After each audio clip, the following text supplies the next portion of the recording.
If you grew up watching the Harry Potter films, I've got some bad news. You don't really know Ron Weasley. Let me ask you, when you think about Ron from the movies, what comes to your mind? Maybe you might think the freckles, his hand-me-down robes, or maybe even the constant state of his either eating or panicking. And surely he's funny, lovable, and all that stuff, but that's just it. That's the version of Ron the 8 blockbuster films gave us. But that's just not the Ron that J.K. Rowling wrote. Because you see, Ron from the books is a completely different person. And I don't mean it in a bad way, really, but you'll understand this later. The films ended up changing a lot of things, and it ended up getting so bad that they totally sidelined Ron.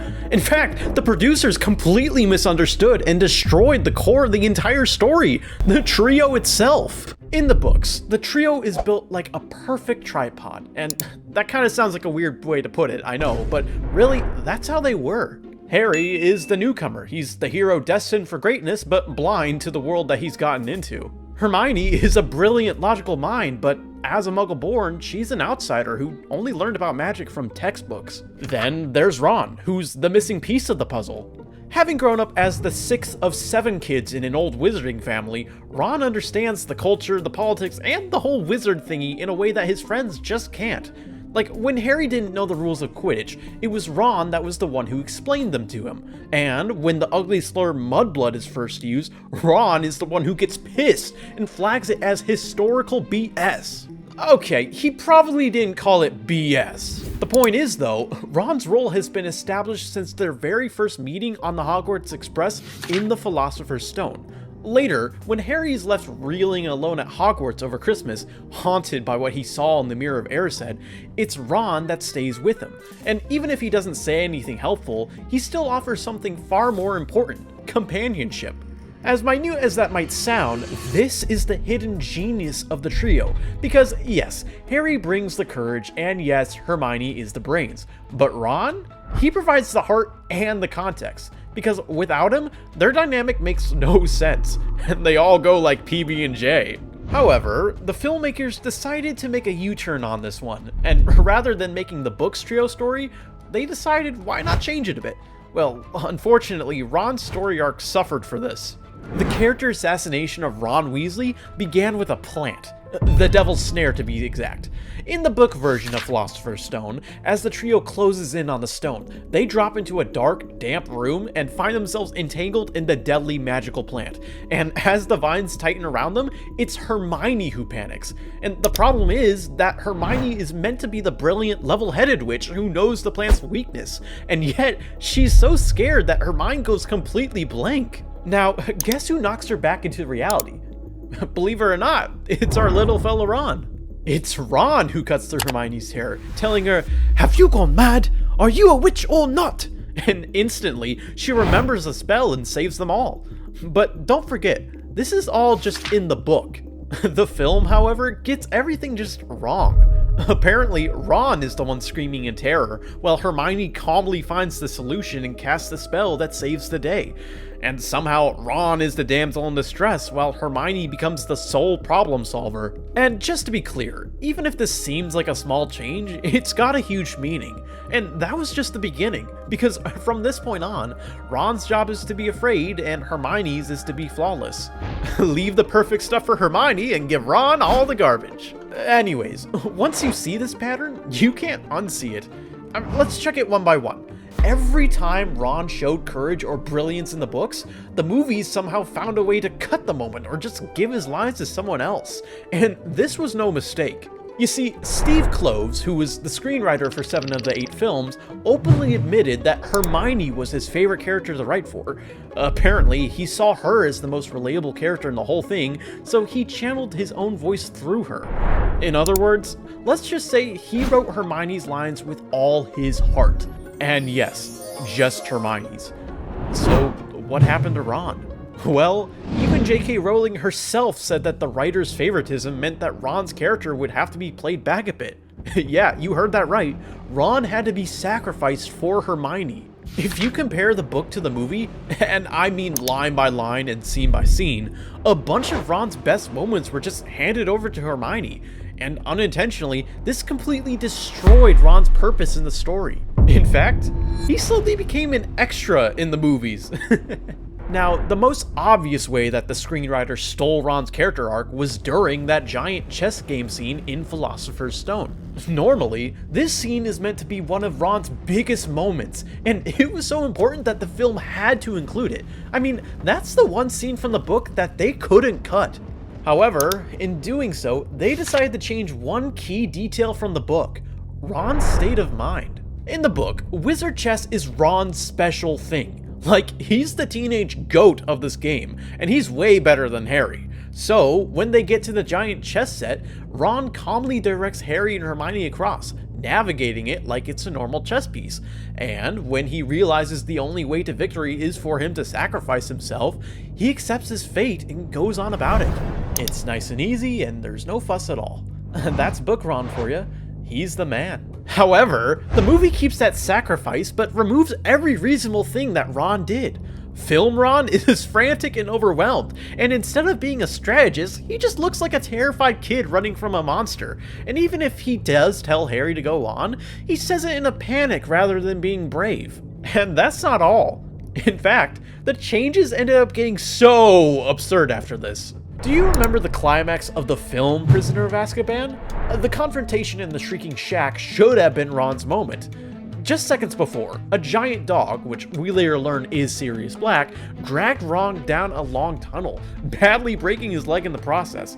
He's in agony, bleeding, and to top it all off, he's facing a man who he believes is a mass murderer bent on killing his best friend. And yet, in the book, when Sirius Black approaches Harry, Ron drags himself to his feet on a broken leg, and he stands between his best friend and the supposed killer. He looks the crazed Sirius Black dead in the eye and tells him that if he wants to kill Harry, he'll have to kill them both. Although, I really don't think that's a problem for Sirius Black though. Anyways, the point is that Book Ron was really willing to sacrifice himself for Harry, even on a broken leg. Well, Film Ron was just being a big crybaby. But where did that iconic line of Ron's fierceness go? Do you want to take a guess? Because it went to Hermione. While she stands there bravely, Ron is just dragging his broken leg and whimpering in fear. Kind of annoying for the kid who's meant to be the heart of the trio. But even beyond these huge arc-destroying moments, Ron's character was still being broken through a series of smaller but damaging cuts.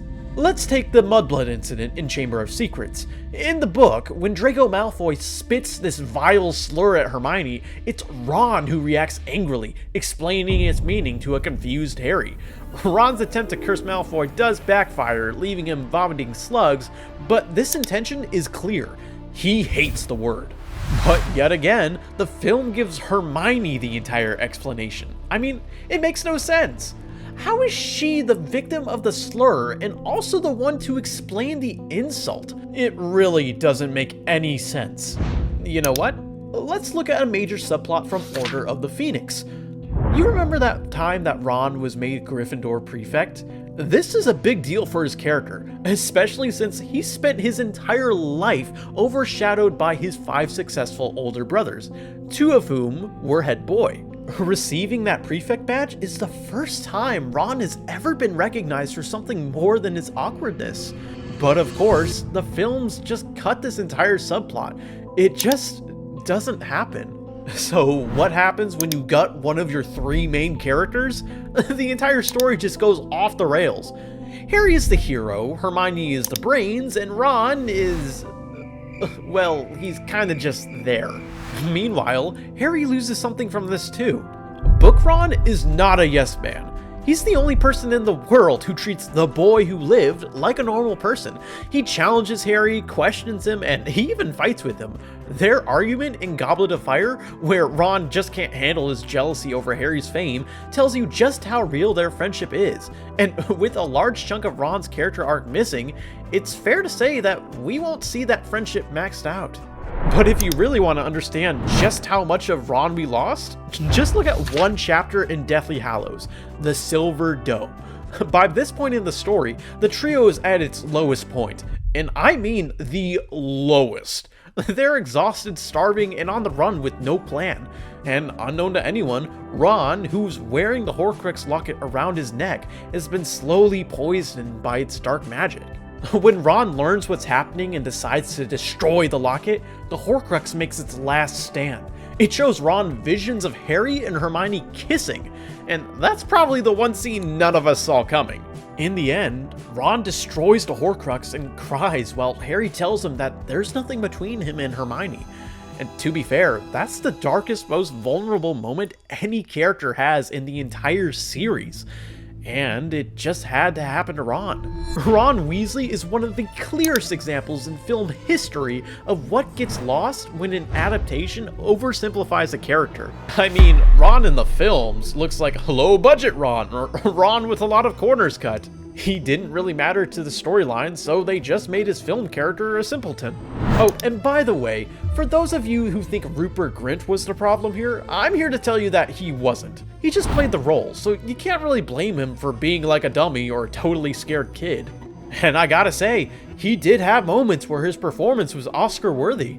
Okay, that's a little too far. Anyways, the problem was with the writing, especially with the screenwriter who picked a favorite and let his preference completely reshape how he made the films. And what's frustrating is that most of us just accepted the film Ron we saw and assumed that was the whole picture. And trust me, a lot of people still do. They grew up thinking Ron was the funny one, or the one who was just lucky to be along for the ride. But they had no idea that the actual Ron was the one who told Hermione to act like a witch, who stood on a broken leg between his best friend and a killer, and who sacrificed himself on a chessboard so the others could keep going. I mean, that's quite a lot coming from a scared kid. Anyways, the new HBO series is coming soon, and I covered it in one of my videos already. I just pray that Ron is more book accurate than the older films portray him. It could be a big deal for the series, especially since everybody thinks the series has nothing new to offer to begin with. At the end of the day though, whatever pops up, we just gotta go with it.